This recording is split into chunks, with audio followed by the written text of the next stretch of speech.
Assalamualaikum warahmatullahi wabarakatuh. Sahabatku dimanapun Anda berada, salam sehat bagi kita semua. Bagaimana kabar Anda hari ini? Saya harap Anda baik-baik saja dan semoga Anda diberikan kesehatan jiwa dan raganya. Marilah kita bersyukur kepada Allah atas nikmat yang diberikan sehingga pada kesempatan kali ini kita masih bisa bertemu insya Allah. Nah, jadi di kesempatan kali ini saya tidak bosan-bosan memberikan teman-teman tips, solusi, dan sedikit ilmu bagaimana cara mengatasi gangguan cemas, asam lambung, psikosomatis. Jika teman-teman mau sembuh dari anxiety, psikosomatis, dan GERD ini, tentu sekali harus teman-teman perhatikan beberapa hal yang harus Anda jalani. Ketika Anda mau sembuh dari GERD, anxiety, psikosomatis ini, tentu yang pertama yang harus Anda tanamkan, yakini adalah niat teman-teman untuk mau sembuh dari GERD dan anxiety.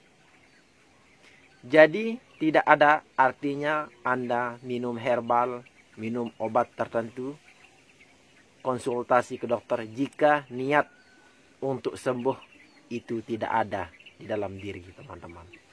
Tapi jika niat Anda mau sembuh 100%, saya yakin tidak butuh waktu lama Anda akan sembuh dari GERD dan anxiety. Tinggal Anda menjalani prosesnya, tinggal Anda ikhtiar, berusaha, dan yakin bahwa Anda itu bisa sembuh dari psikosomatis.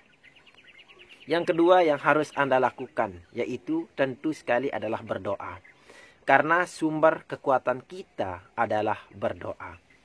Maka teman-teman, ketika mau sembuh dari GERD, anxiety, psikosomatis, Anda harus rajin-rajin berdoa. Rajin-rajin minta petunjuk kepada Allah. Rajin-rajin minta ampun kepada Allah. Karena dengan kita minta ampun atas apa yang pernah kita lakukan, atas apa kesalahan yang pernah kita lakukan. Karena sejatinya, sakit adalah cara Allah menegur kita menjadi orang yang lebih baik. Cara Allah menggugurkan dosa-dosa kita. Mungkin kita waktu sebelum terkena GERD dan anxiety ini, kita selalu sering bermaksiat kepada Allah. Kita selalu melalaikan perintahnya. Sehingga dengan sakit ini, sejatinya kita mendekatkan diri kepada Allah. Kita introspeksi diri supaya kita menjadi insan yang lebih baik. Maka teman-teman harus rajin-rajin berdoa. Pagi saya sarankan ketika teman-teman mau cepat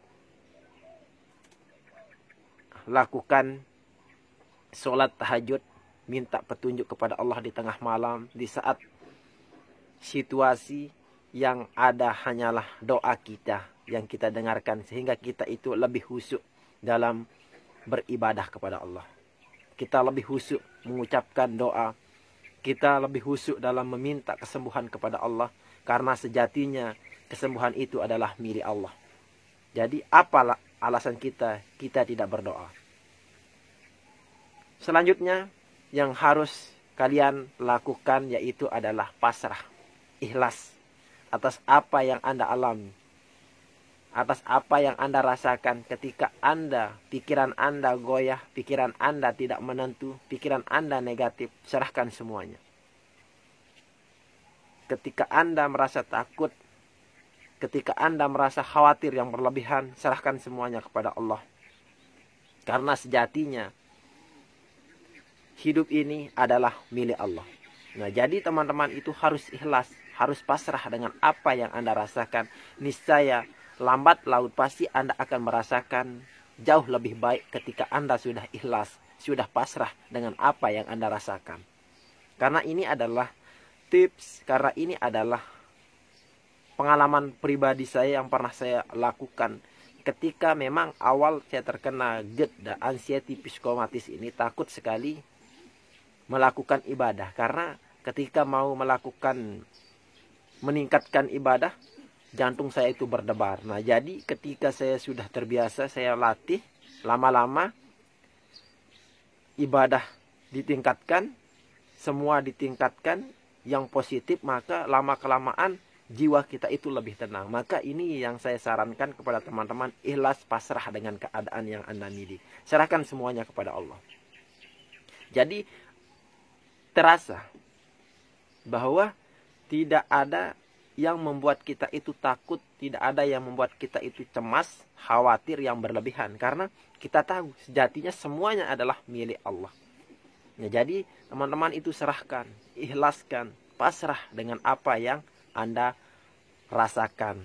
Takut mati sejatinya, walaupun kita sehat, toh juga ada orang yang mati. Walaupun sakit yang berpuluh-puluhan tahun, tidak mati-mati. Walaupun teman-teman merasakan nanti takut mati, takut pingsan. Padahal itu tidak pernah terjadi pada diri Anda. Itu hanyalah sensasi yang Anda rasakan ketika asam lambung itu kambuh, jantung berdebar, dan lain sebagainya. Ketika teman-teman sudah pegang 3 poin, yang pertama adalah niat, kedua berdoa, dan ketiga adalah ikhlas, pasrah, dan sabar tentunya. Maka ini adalah kunci utama ketika teman-teman mau sembuh dari GERD anxiety psikosomatis. Tinggal teman-teman tambahkan ikhtiar dengan berbagai herbal, berbagai obat yang teman-teman percaya, konsultasi ke dokter. Itu semua adalah jalan menuju kesembuhan. Dokter hanya bisa membantu teman-teman, tapi yang dapat menyembuhkan teman itu sendiri adalah niat, semangat yang ada di dalam diri teman-teman. Kuncinya sederhana ketika kita mau sembuh dari GERD anxiety psikosomatis ini, bukan penyakit yang seperti orang rasakan penyakit yang lain. Tapi penyakit anxiety psikosomatis ini adalah penyakit 1001 sensasi yang dimana yang diserang adalah jiwa, pikiran, dan hati. Sejatinya penyakit ini berasal dari hati. Ketika hati Anda tenang, jiwa Anda tenang, maka seluruh badan akan terasa sehat. Tapi jika hati, jiwa Anda panik, jiwa Anda goyah, maka itu adalah sebagian daripada penyakit. Nah, ini makanya saya selalu tekankan jiwanya, pikiran, hati harus betul-betul dikontrol. Supaya Anda itu akan merasa tenang. Karena ketika kita sudah merasa tenang, merasa bahagia, maka asam lambung itu akan hilang dengan sendirinya. Karena kuncinya adalah pada hati dan jiwa. Asam lambung itu hanyalah suatu penyakitan yang mayoritas dimiliki oleh penduduk Indonesia, di mana semua orang bisa dikatakan memiliki asam lambung, tapi tidak memiliki anxiety.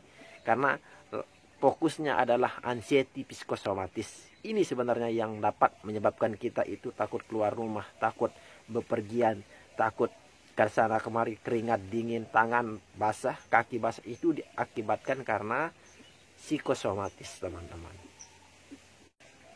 Ketika kita sudah pegang 3 poin penting ketika kita mau sembuh dari GERD anxiety. Dan untuk teman-teman yang memiliki anxiety psikosomatis ini masih parah, jangan halusinasi.